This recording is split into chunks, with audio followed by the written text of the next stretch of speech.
Welcome, friends.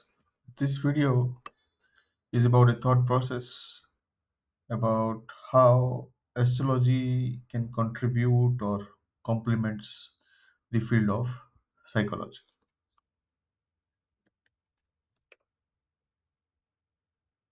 So, about the terms first, astrology is a divine practice, has its roots in astronomy, and is a belief system that the positions and movements of the stars, the celestial bodies, influence human personality and events. Psychology, on the other hand, is a scientific study of mind and behavior where deep study is done into biological, social, and environmental aspects about how someone feels, acts, reacts based on the environment around. Now, in astrology, specifically the Vedic astrology, the birth chart is looked upon as a blueprint. So the placement, the sign, the rashis or the zodiacs also shows about behavior of a person or how in general can be the identity or how a thought process of a person may work. And this helps in also revealing the blind spots that may be in the field of psychology. Because certain factors, such as one's disability, a mental block of not able to communicate, or false or misguided information, may altogether change the complete analysis of a psychologist.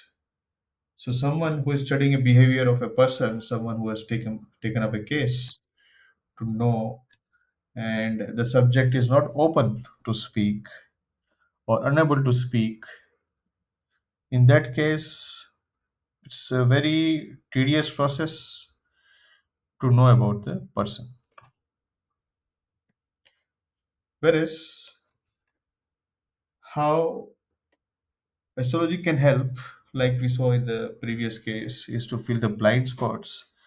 So, looking at one's chart, someone can know the base nature about it. There are many, or let's say, very peculiar combinations in a birth chart: Saturn moon, Ketu moon, Rahu Venus, Sun Mars, right? That shows how, in general, a person's behavior can be.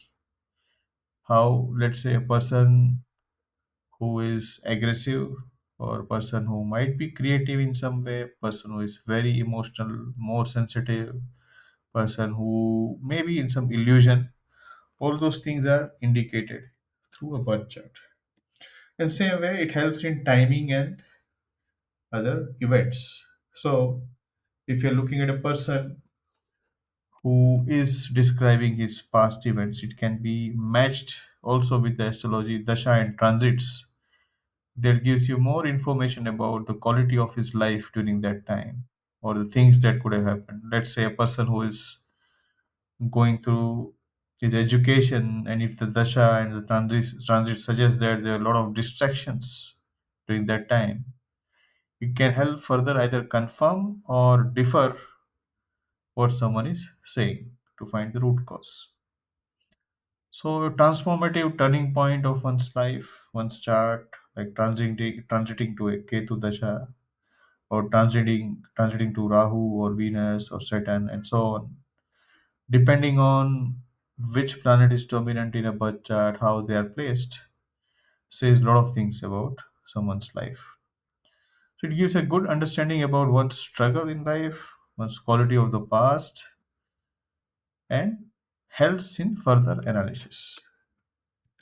So this is kind of a modern integration, and while I'm saying, I think you might, as a viewer, you might already be in both the field or pursuing one, or you would have seen such people who have the skill set of both.